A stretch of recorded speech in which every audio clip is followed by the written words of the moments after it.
बिस्मिल्लाहिर्रहमानिर्रहीम, अस्सलाम वालेकुम and welcome to dinner tonight. आज जो डिनर में हम बना रहे हैं वो रेशे वाले शामी कबाब बना रहे हैं। तो चलते हैं, उसके लिए हमें क्या इंग्रेडिएंट्स चाहिए। तकरीबन मैंने हाफ kg गोश्त लिया है, बीफ लिया है। इसके अलावा मैंने तकरीबन 1 कप से थोड़ा ऊपर, यानी समझ लें कि ये तकरीबन आधा किलो मैंने गोश्त लिया था। ये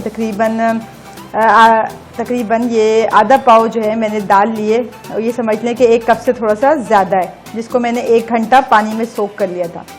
इसके अलावा 1 टेबल स्पून भर के मैंने नमक लिया है, 1 टेबल स्पून ज़ीरा, ये सौंफ लिए 1/4 टीस्पून, 1 टेबल स्पून भर के मैंने साबित धनिया, ये जायफल जावित्री है, ठीक है, ये तकरीबन चुटकी भर से थोड़ा सा ज़्यादा है। 1/4 टीस्पून मैंने हल्दी लिए, कुछ लौंग है, और ये मैंने कबाब चीनी ली है, काली मिर्च की तरह होती है, तो ये कबाब चीनी लिए हैं, ये तकरीबन ½ टीस्पून है। इसके अलावा आप देख सकते हैं ये तकरीबन 8 अदद के करीब मैंने लहसुन लिया है, और 1 इंच के करीब मैंने अदरक का टुकड़ा। ये छोटे साइज़ की प्याज थी, जिसको मोटा मोटा मैंने काट लिया, ठीक है, क्योंकि पीसना ही है। ये तकरीबन 15 से 20 अदद ये साबित लाल मिर्च है, ये आपके टेस्ट के अकॉर्डिंग जी। इसके बाद हमारा आ जाता है जी, ये हमारा तेज़पात है, दालचीनी 2 अदद, 2 स्टिक लिए, 1 बड़ी इलायची और 5 से 4 अदद छोटी इलायची। अब इसमें हम सारे इंग्रेडिएंट्स शामिल करते हैं। ये इसके अंदर आ गया गोश्त, ठीक है। इसके अलावा हमारे मसाले, तमाम इंग्रेडिएंट्स इसमें शामिल कर देते हैं, और पानी डाल के इसको बॉईल पे हम रखेंगे। तो रेशे वाले शामी कबाब बना रहे हैं। सारे इंग्रेडिएंट्स शामिल करती हूँ, इसको बॉईल पे रखती हूँ, फिर आपसे मिलते हैं। ये देखें, मैंने क्या किया कि गोश्त और तमाम जो हमारे मसाले थे वो डाल के मैंने बॉईल पे रख दिया है। आप सोच रहे होंगे कि दाल तो अभी तक डाली नहीं जी। अब मुझे क्या करना है कि मेरा गोश्त जो है थोड़ा सा हाफ से ज़्यादा डन हो जाएगा। पहले मैं गोश्त को गला लूँगी, फिर मैं दाल को ऐड करूँगी, और इसमें से 6-7 बोटियाँ मैं निकाल लूँगी और उनके करूँगी रेशे, फिर मैं इसमें दाल ऐड करूँगी। तो आप देखेंगे कि ज़बरदस्त से रेशे वाले कबाब कैसे तैयार होते हैं। तो इसको कवर करते हैं और इसको गोश्त गल जाने तक पकाते हैं, फिर इसमें दाल ऐड करेंगे और थोड़े से गोश्त निकाल लेंगे। ये देखें, हमारे कबाब बॉईल हो गए थे और मैंने इनको चॉपर में डाल के पीस लिया था, ठीक हो गया। इसके अलावा अब मैं इसके अंदर चाट मसाला 1 टेबल स्पून है, ये आप कम ज़्यादा कर सकते हैं, ठीक हो गया। ये हमारी आ गई 1 मीडियम साइज़ की चॉप्ड प्याज आ गई। इसके अलावा ये देखें, फ्रेश धनिया और पुदीना मिक्स है, ये इसके अंदर आ गया। अच्छा, इसमें आप चाहें तो कोयले का धुआं लगा सकते हैं, तो एक यूनिक स्टाइल आपके शामी कबाब स्मोकी से बन जाएंगे। ये हमारी हरी मिर्चें थी 6 से 7 अदद, इसको मैंने चॉप कर लिया था।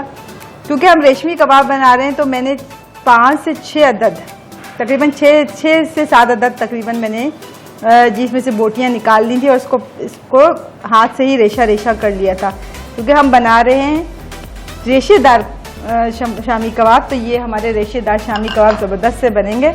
इसको करते हैं मिक्स, और अगर आप चाहें तो इसमें स्मोक यानी कोयले का धुआं भी दे सकते हैं। चलें जी, इसको अच्छा सा मिक्स करते हैं।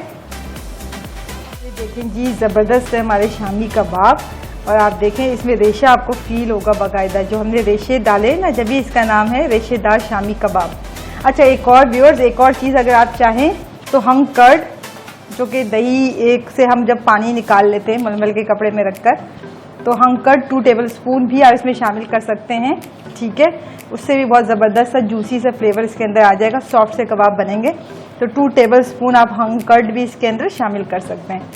अब एक तो तरीक़ेकार ये कि आप सिर्फ अंडे में फ्राई करें, और दूसरा तरीका ये कि अगर आप क्रिस्पी चाह रहे हैं तो आप सबसे पहले क्या करें कि इसको आपने अंडा लगाया और फिर ब्रेड क्रम्ब में इसको डाल के क्या कर लें, फ्राई कर लें। तो हम क्या करेंगे, हम जी इसके अंदर आपको 1-2 कबाब आपको हम ब्रेड क्रम्ब से भी दिखा देंगे, और बाकी हम अंडे में डिप करके बनाएंगे। और अगर अभी आप चाहें तो स्मोक इस टाइम पे, इस वक्त आप स्मोक फ्लेवर इसको दे सकते हैं, तो उसका भी बहुत अच्छा अरोमा आता है। चलें इसको फ्राई करते हैं। चलें जी, अब हम शामी कबाब बनाते हैं। तो 2 तरीक़ेकार हैं। एक तो ये है कि आप ब्रेड क्रम्ब में इसको लगाएं, ठीक है, और उसके बाद आप अंडे में डिप करें, या आप सिर्फ चाह रहे हैं कि सिर्फ अंडे में डिप करना तो वो भी आप कर सकते हैं, लेकिन ये कि ब्रेड क्रम्ब लगाने से ज़रा क्रंची सा हो जाएगा। ये देखें जी, इसी तरह दूसरा भी मैंने ब्रेड क्रम्ब में हल्का सा रोल किया और बाद में अंडा लगा रही हूँ मैं इसमें। ठीक है जी, ये देखें। और अगर आप चाहते हैं कि आप ना लगाएं ब्रेड क्रम्ब तो इट्स अप टू यू। अब मैं बाकियों में सिर्फ अंडा ही लगा रही हूँ। ठीक है, और चूल्हा करते हैं हम स्लो, ताकि फ़ौरन लाल ना हो जाए। अच्छा जी, तो आज के ज़बरदस्त से शामी कबाब, और मैंने आपको बताया था कि आप इसको जूसी सा सॉफ्ट सा कैसे बना सकते हैं कि 2 टेबलस्पून हंग कर्ड जो होता है वो डालेंगे तो ये और भी सॉफ्ट हो जाता है। ये जी ज़बरदस्त से शामी कबाब, और तरीक़ेकार मैंने आपको 2 डिफरेंट तरीक़ेकार से समझा दिया। तो इसको ऑयल के अंदर हम ज़बरदस्त सा फ्राई कर रहे हैं। उम्मीद है कि आज की रेसिपी आपको पसंद आई होगी। चैनल को सब्सक्राइब करना ना भूलें। ये देखें जी, ज़बरदस्त से शामी कबाब हमारे रेडी हो रहे हैं, और जैसे ही एक साइड कुक हो जाएगी फिर मैं इसको दूसरी साइड जी टर्न करूँगी। तो ये हमने बस इसको ओवर क्राउड नहीं करेंगे, काफ़ी है। तो 2 तरीके से मैंने आपको बता दिया है। ठीक है, बाकी भी मैं 2 जो है ब्रेड क्रम्ब लगा के फ्राई करूँगी ताकि उसको आप डिफरेंशिएट कर सकें। चलें, एक साइड कुक हो जाती है तो दूसरी साइड को टर्न करते हैं। देखें, एक साइड हमारी कुक हो चुकी है और अब हम इसको टर्न कर रहे हैं। लो फ्लेम पे हम काम कर रहे हैं। ठीक है, ये देखें जी, फ्लेम हमारा इस वक्त है लो। ये हमारे अगर ये वाले जो थे जिस पे हमने ब्रेड क्रम्ब लगाया था, सही है, ये आ गए। टर्न कर देते हैं साइड को। अच्छा सा जी, इसको कलर भी आ चुका है, आप देख सकते हैं। ये देखें, ज़बरदस्त से हमारे सॉफ्ट से कबाब रेडी हैं। ओके, ये देखें जी, बस अब हम इसको डिश आउट करेंगे आफ्टर 2 to 3 मिनट्स। ठीक है, चलें जी। ये थी ज़बरदस्त से हमारे शामी कबाब, और जूसी से बने, स्पाइसी से बने। तो उम्मीद है कि आपको आज के शामी कबाब मज़े के लगेंगे। चैनल को सब्सक्राइब करना ना भूलें। Eat healthy, stay positive. अल्लाह हाफिज़।